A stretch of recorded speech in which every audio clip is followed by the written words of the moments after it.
Christmas has become so fake. Let's do something real. How about homemade candy canes? About how they were done probably 150 years ago.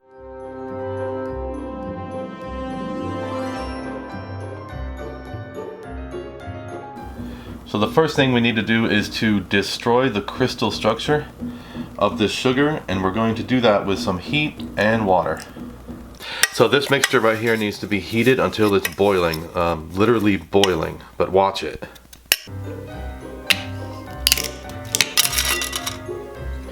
Get out of here. Go.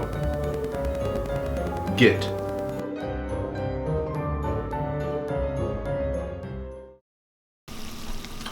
Okay, so this mixture is now boiling, but I need it to be around 270 degrees.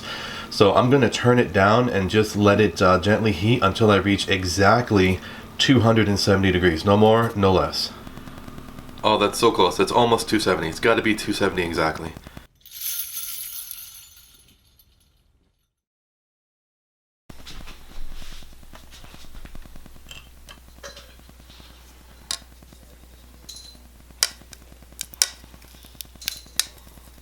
Alright, so this candy is super hot, so we need to wait for it to cool down enough to handle it. Once it gets cool, we're going to take it and stretch it out, and we're going to change the color from this beige to white. I think we're almost there.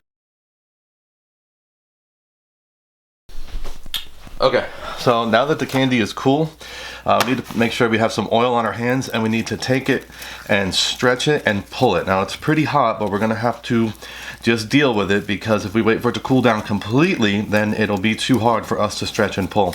And so I'm just going to leave the camera running. I'm going to stretch and pull this until it gets to be like a white color, and then from there we'll take it and roll it into a cane shape.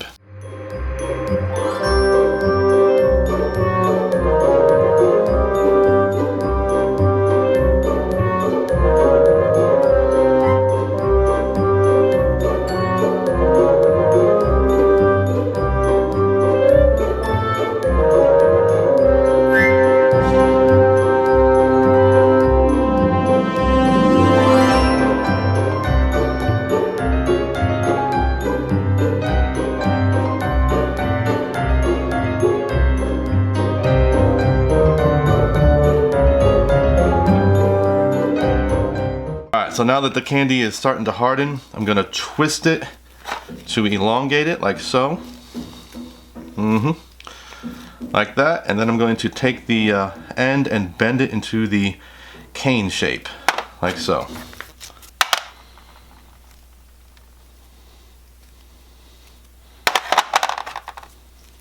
Yeah, so these are not supposed to be perfect. They're rustic candy canes, and man, the flavor is great. I've been eating the little broken pieces, but what you can do now is you can take them and put them on the Christmas tree, or you can put them in like a little snack dish like this right here.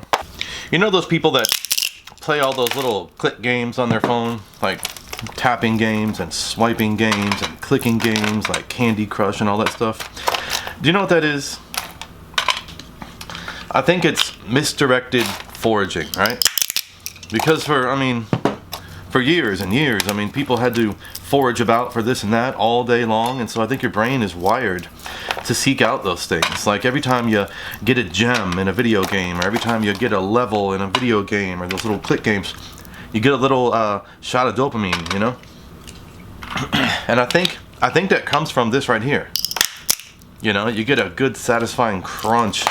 And then when you open it up, you may not find what you're looking for. There may not be a good piece in there. But if you do find a good piece, then wow, that's nice. It's like finding a gem in a video game. But since we don't forage anymore, all of our food comes from factories.